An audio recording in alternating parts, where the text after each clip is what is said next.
based on where you stand on a sentence that I'm about to say. So you will move.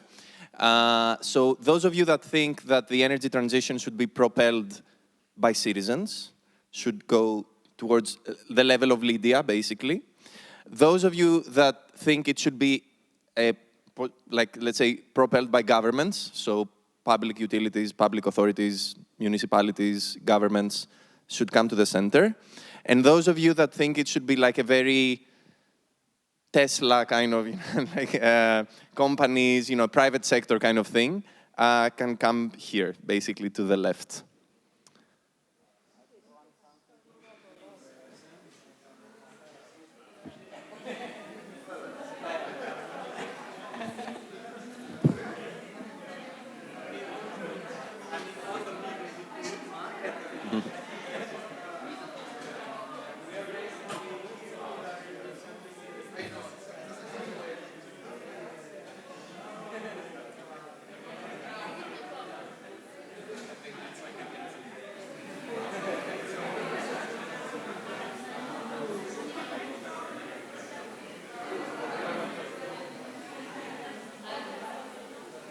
Okay, so I was really hoping we were going to get, thank you. No? No? Okay. I don't know if you're, okay. I was really hoping we were gonna get some more, let's say, private approach so that we spice up the conversation a bit, but we're going to be talking in a more of an echo chamber, but that's also okay. I'm very interested because we have a mayor here who came to the citizen side instead of the mayor side. So I do want to hear why why do you think it should be the citizens' role in driving the energy transition? Just a couple of words. Hello to everybody. It's not completely right. I'm between citizens and government, municipality places. I think we should do it together. I'm curious to the super government-led people. I do want to hear from you why you chose this position. I mean, I don't see the government very different from the people, but I think the government is just one of the institutions that the people can use to get things done. Often citizens are too divided and can't get things done, at least where I come from. So, yeah, that's why I'm here. I can be slightly here as well. It's not exactly here.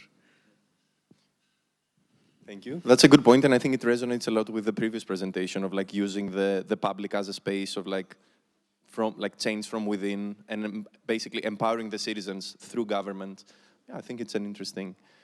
Do you want to share a thought about your, no? Okay, we have some shy participants.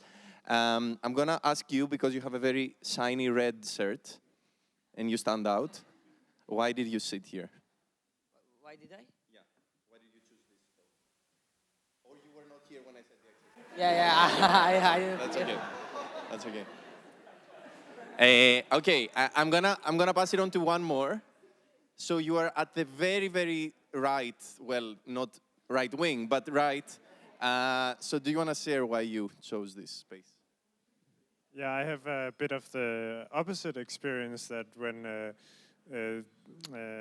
energy projects are pushed by government, they meet a lot of local resistance, but when you involve the local civil society, people are much more willing to engage in change and these kind of projects. Yeah.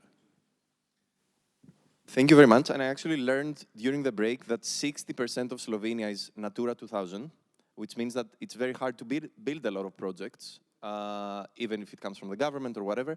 So actually including citizens could be a way to bypass that.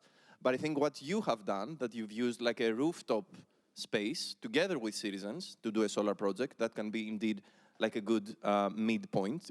I think we're gonna hear more. So thanks a lot. You may sit down.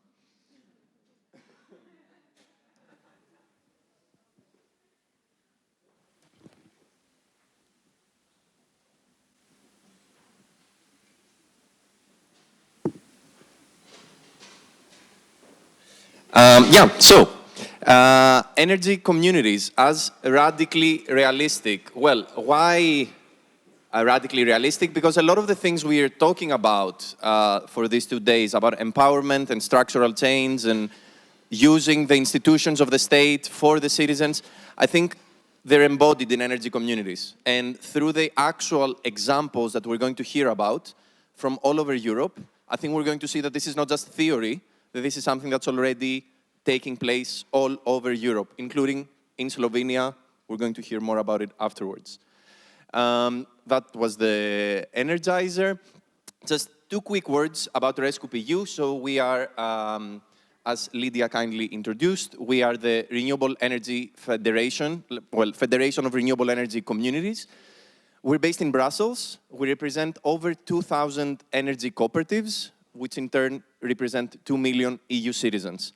And a lot of the work we do is we're pushing for Brussels, basically the European Commission, and the Council to create the right legal framework to support energy communities. I'm really not going to spend a lot of time into this. I think you all know what this is, but I really do want to highlight that energy cooperatives, they work based on the 7 International Cooperative Alliance principles, and it really differentiates them from, well, private projects, but I would even argue other sorts of partnerships, or when maybe just a government, as we saw here, like if it's an initiative just from a government representative, it doesn't necessarily follow these cooperative principles. I think this is important. We're going to see why. Okay, it sounds good on paper. Is there potential?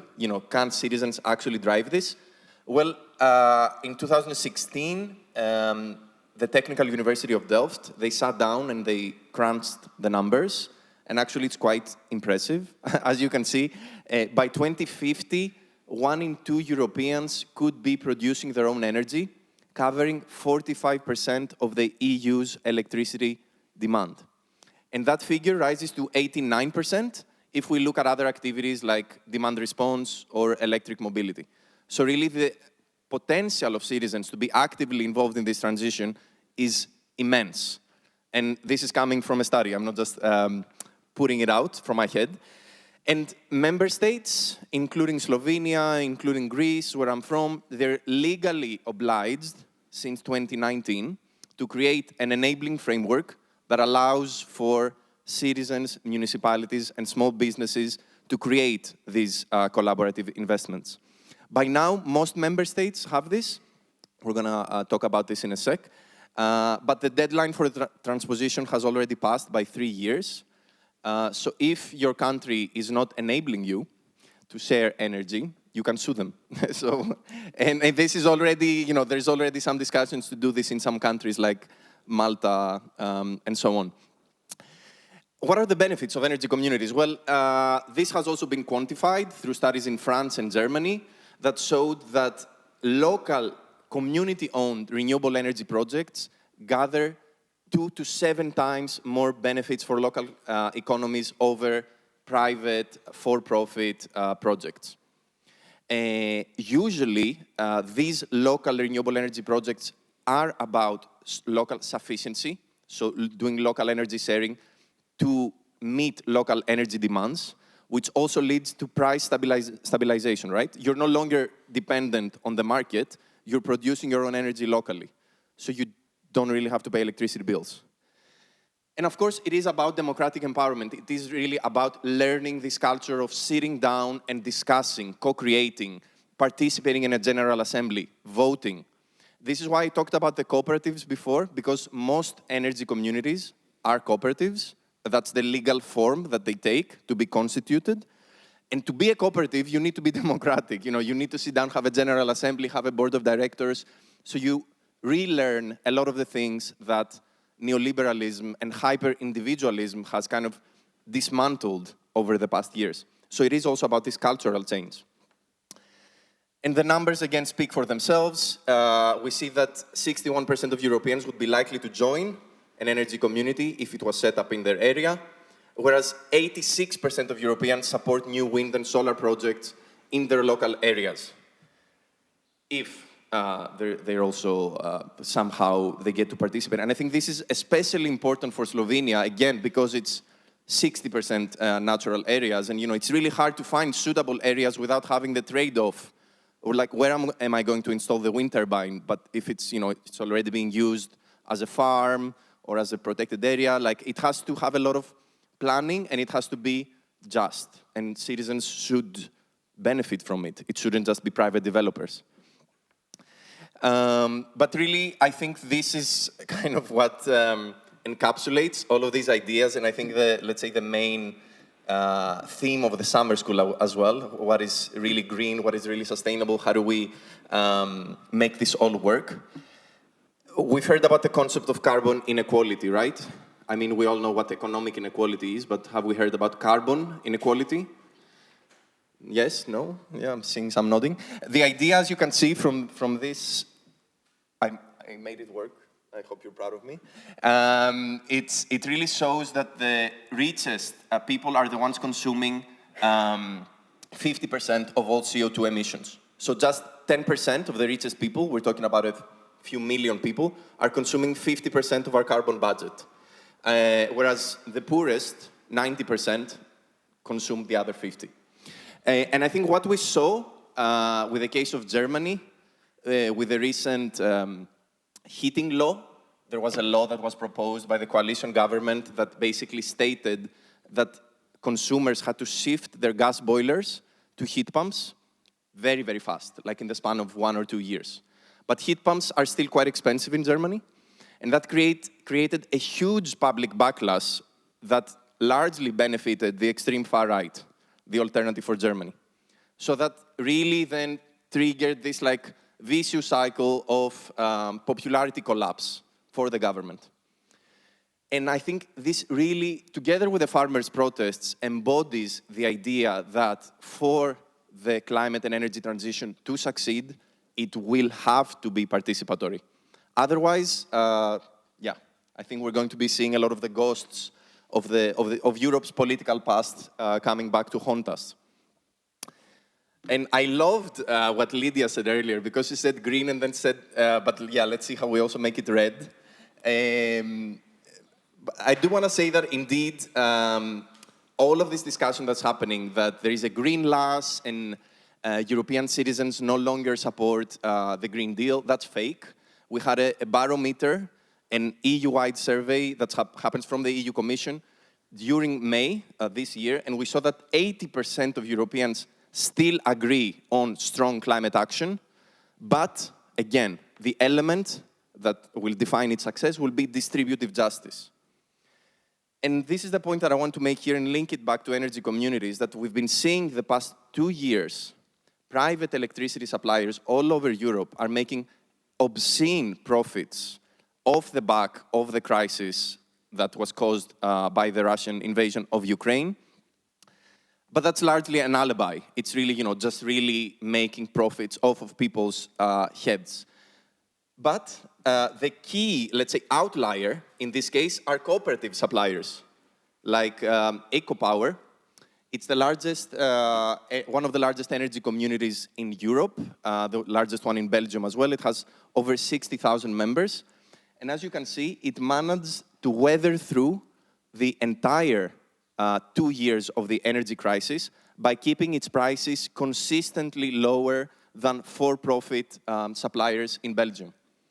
Because, one of the members of the board of EcoPower is also a colleague of mine at Rescoop, and we asked me, like, how did you manage to do it? And he said, well, our point was not just to make as much profit as possible. Our point was to deliver the energy to our members and at the same time ensure that, that we tackle energy poverty. It's as simple as that. And really, we're coming back here to what is the situation looking like? Is it possible in your country, in Europe, I'm sorry, this is very European specific, to engage in these activities, to be able to participate in an energy community, to share energy locally?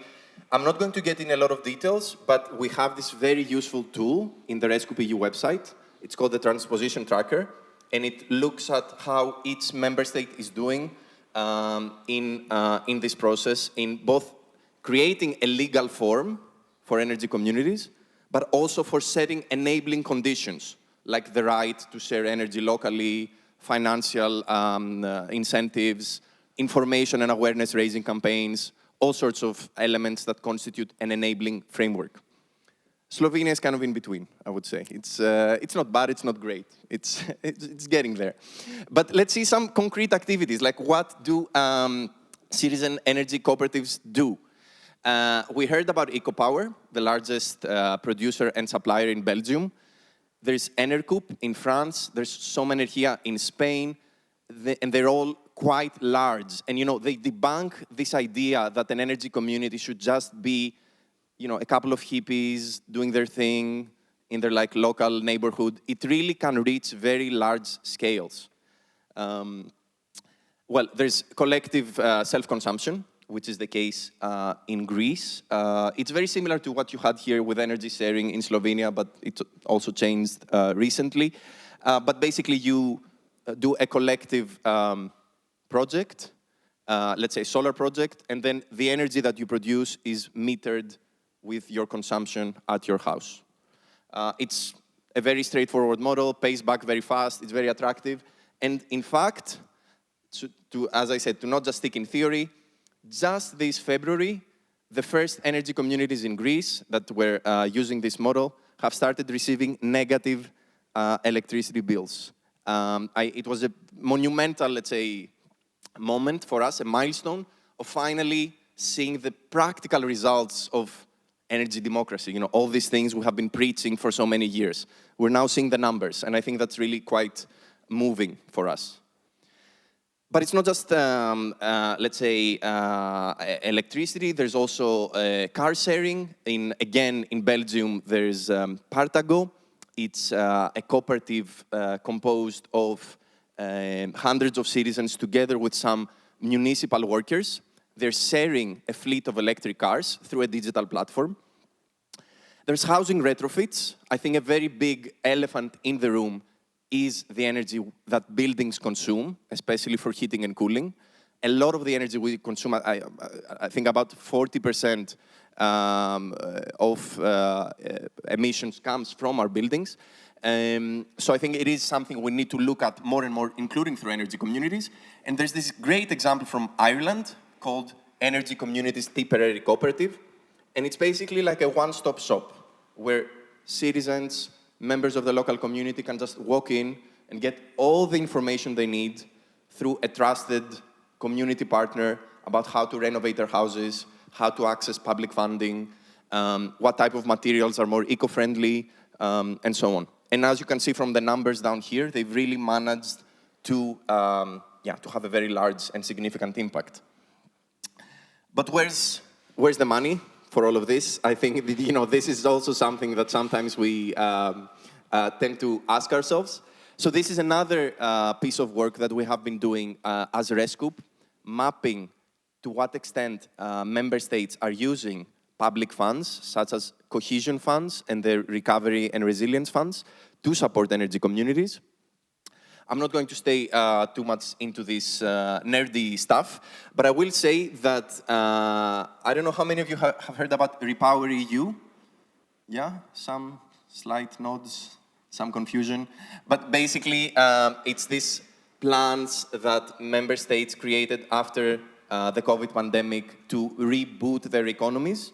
And Repower EU was a chapter that was introduced in these plans after the Russian invasion of Ukraine to accelerate the energy transition. So in these chapters, in the Repower EU chapters, we've seen a lot of positive momentum for energy communities through reforms and investments, including in countries that until now did not at all recognize them, such as Cyprus, Malta, and Latvia. Whereas now there is this really positive momentum happening, and almost every member state has some sort of support mechanism for them. There's also great stuff happening in Poland, for example, which is a very big market. We are talking with the Commission to really try to get them to put more public funding into energy communities, but I'm not going to spend too much time into this. But I do want to make an honorary shout-out to this project that I find very, very exciting, that Focus is also participating in. It's called the Life Comet Project, and it's basically trying to create federations of energy communities in every Europe, well, not in every, but in many European countries, especially in Central and Eastern Europe, including Slovenia, including Greece. And I think through federating, through, let's say, creating these national networks, we can achieve very, very important political outcomes, such as influencing legislation, creating financing tools, and through this theory of change of what is the appropriate scale, we've talked about it a lot today, of affecting change. I think these federations of energy communities are really the sweet spot of how do we create all of this momentum, really. And we're seeing this in the Netherlands, for example. Energy Samen, it's let's say the equivalent of the Dutch Federation of Energy Communities. They are co-managing a huge revolving fund for energy communities between the government, the Dutch government, and Energy Samen. And that has triggered tens of millions of euros into the community energy movement in the Netherlands. So we think that if we get to that level of federations, they will start to take us more seriously, because they will have no other choice. But very quickly, just to give you like as I'm getting towards the end of the presentation, some of the policy kind of struggles that we will be fighting for in the next months. First of all, there's the finalization of the NECPs, the National Energy and Climate Plans. Do people know what that is? Yeah, a lot of buzzwords, and it's after lunch. I'm sorry, a lot of Brussels talk.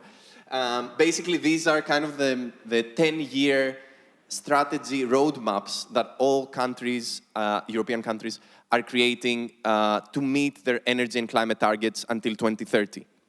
So what we're trying to do is we're speaking with national governments now to tell them that you should, in these plans, put a specific target for energy communities.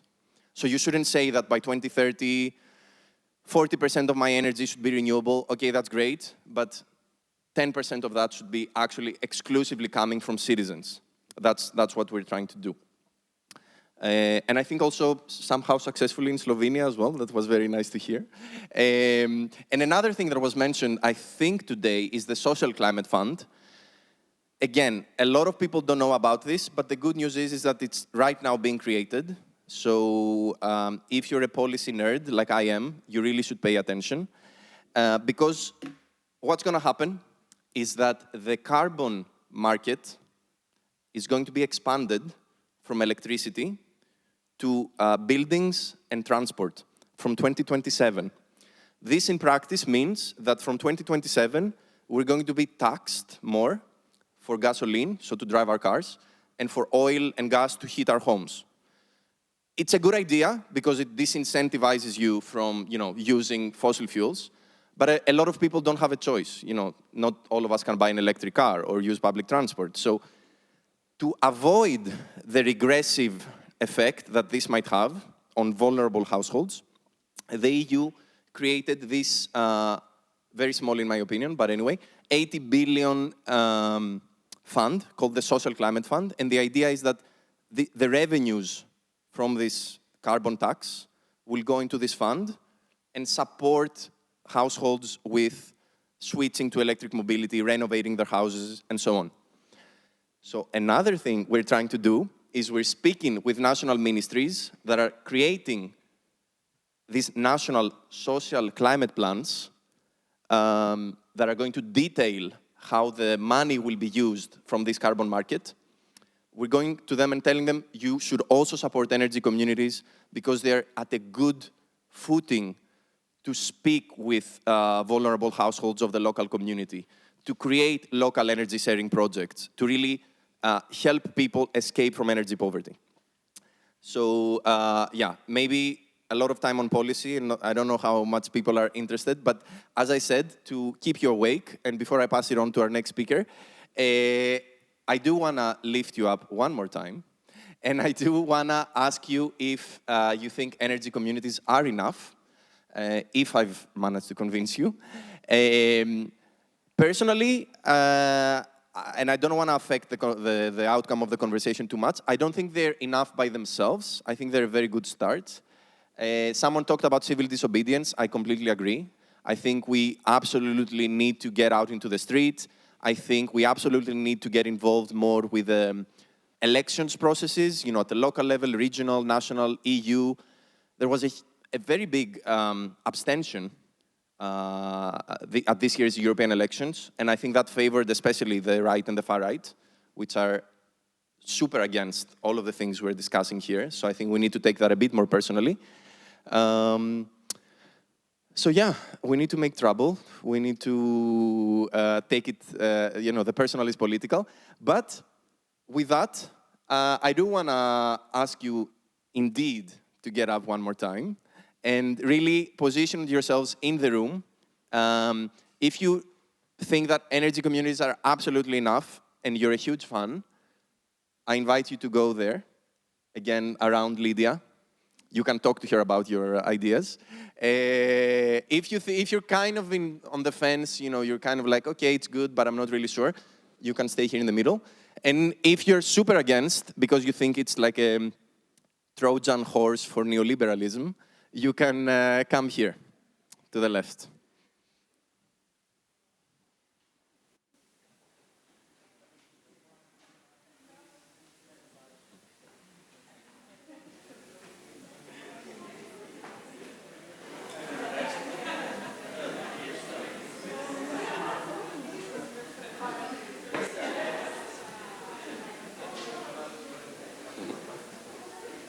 Sì, sei più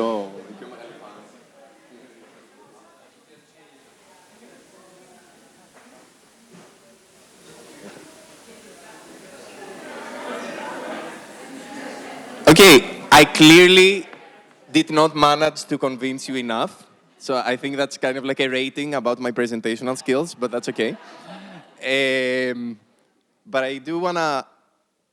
Are you just left over, or are you actually sitting here? I think he's leaving. Okay. Are you guys left over? Are you consciously sitting here? Or you just didn't want to get up? You just didn't want to get up.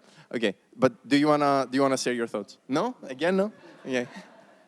Okay. I didn't want to ask Sandy because she's my colleague, so clearly she's biased. But I will ask you, why are you such an enthusiastic supporter for energy communities? Where to begin? So yeah, basically, I recognize all the troubling points that need redefinement when it comes to energy communities and their roles. But I'm very confident that they can bring change. And I'm comparing to a scenario that we do not have them, and we just continue business as usual and big corporation hold all the power, etc. And I do not like that future. So this is why I'm a fan of energy communities, because they hold at least some power to shift that. So this is the main reason. And I repeat, I do recognize the things that we need to kind of improve or change within the energy communities, but I do want them in the equation. Thank you. Do you want to share your thoughts on why you're sitting here kind of in the middle? I guess I was further on the side of citizen engagement before, but after hearing what you said, they are a good start, but are they enough? Probably not. I think we need broader support from probably state levels, so that's why I'm in the middle now. So you're saying that I shot myself in the foot with my presentation and basically made it look like they're weaker. Okay, that's interesting. Do you want to share a word? No? I think maybe, I might be representing some of the people in the middle as well. I think I don't have enough, practice or information to practical applications of this, in real life. And, I think we are always talking about there's no one solution to one place. So it might work pretty well in some places, but it might not work at all in some places. So maybe I will just switch to that side at some point, or maybe here. But I think at the moment I'm just confused. Yeah, so yeah, maybe that's why I'm in the middle. And now the people that want me to lose my job. Do you want to share a thought? No? Okay. Do you want to share a thought? No? Do you want to share that? Yeah. I'm not totally in the extreme part, but I'm in between, kind of, because I studied a bit this topic. And first of all, I'm thinking about the rebound effect and the problem that it has. So that is one. And the second is the community self-consumption that I not quite agree with that, because they can also be fueled by fossil fuels, because as you know, they by definition there is the virtual sharing of energy and not the direct use of energy that the communities produce in their plants. And so that for me is a bit of a problem. And so I'm actually I agree a lot with community energies that not are self-consumption, because that definition for me is a very problem. And so I think that they can be useful, but the third reason is, of course, they are not enough in the global perspective, and so we need a lot of changes, and also, I don't know, blew up pipelines, and do a lot of other things, so I'm in this position. I strongly recommend that you read this book. I think it very eloquently positions, like, let's say, the climate movement in comparison with other big struggles, like the anti-apartheid struggles, the suffragettes, like the Gandhi and how he raised kind of like a civil resistance movement. So I really, really strongly recommend you read it. I tend to disagree with the self-consumption part, because it might be virtual, so it might not be you consuming your own clean energy, but the clean energy is still produced, so it's just fed to the grid, so it's not fake. And I think, yeah, we heard a lot about the need to shift our consumption during, you know, the day, that like with a battery or like with demand response. And I think that is an issue that affects all renewables, not just energy communities. But I think it's valid points. Great. Is there like a burning question, comment that was stimulated from, yeah?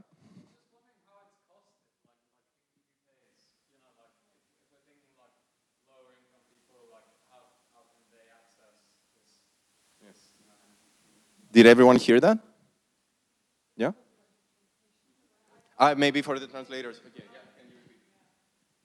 I was wondering how it's costed, how lower income people can access these energy communities, you know, yeah. It's not a one-size-fits-all, as we heard. So I'll give you the Greek example. Because we do this local self-consumption project, we basically say, this is the energy that I want from the collective park. This is how much I consume at my house. So this is the equivalent of like 10 solar panels that I want to buy out of the 200. So it's just an equation, basically. In other cases, it might be, yeah, there's all sorts of business, like you can pay with it by yourself, bank loan, EU funds, crowdfunding, donations, like there's many, many models. But maybe the Greek example, and I think it's the same in Slovenia, that can give you an idea. In accessibility, again, the Greek example, many of us, so we say, okay, this is my share. We actually give a top-up. We give, like, let's say, a 10% solidarity levy. And then with the money that is gathered, we give free energy to some households or some, let's say, social businesses. In Belgium, EcoPower, the really big supplier we heard, their regular share, so, you know, for someone to participate is, I think, 1,000 euros. But actually, they also provide super, super discounted shares, like 100 euros, so that you can still participate in the wind parks and, yeah, like the cooperative, even if you're not rich, even if you don't have 1,000 euros, and, you know, not everyone has. And now there's all sorts of other business models that energy communities are applying to support vulnerable households. And I'll say this one last example. Enercoup, the cooperative supplier in France, it's charging all of its members a small solidarity fee in its electricity bills, like a very, I think 1%. And all of that money goes into a special fund that is used exclusively to support vulnerable households, to do housing renovations, to buy efficient appliances, to do awareness raising. So there's many ways. And my colleagues at Rescoop have actually created a really, really good guide. It's called the Inclusivity Guide for Energy Communities. I recommend you look it up. And it speaks a lot about this, how do you make this movement more inclusive? Because there's always more work to do. We're not there yet, for sure.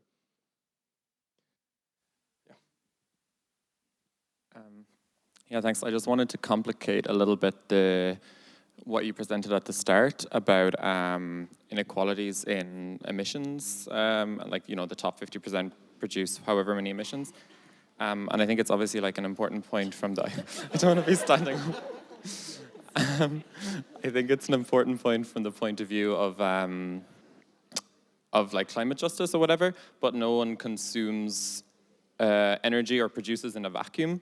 So like if, for example, an example that's often given is like an airline, like Ryanair or whatever, right? And it's like some rich person earns a lot out of all this pollution, but also ordinary people and like working class people participate within that. And you also mentioned like a carbon tax, which is, I would consider quite a neoliberal tactic of punishing people for producing emissions without often offering any alternatives. And I do think like pragmatically, that's why I stood in the middle. Like I don't disagree with energy communities or cooperatives. I would definitely agree with them. And pragmatically, people need to engage with the structures they exist in any way they can to try and do these things in their community. So if you can access EU funds, etc.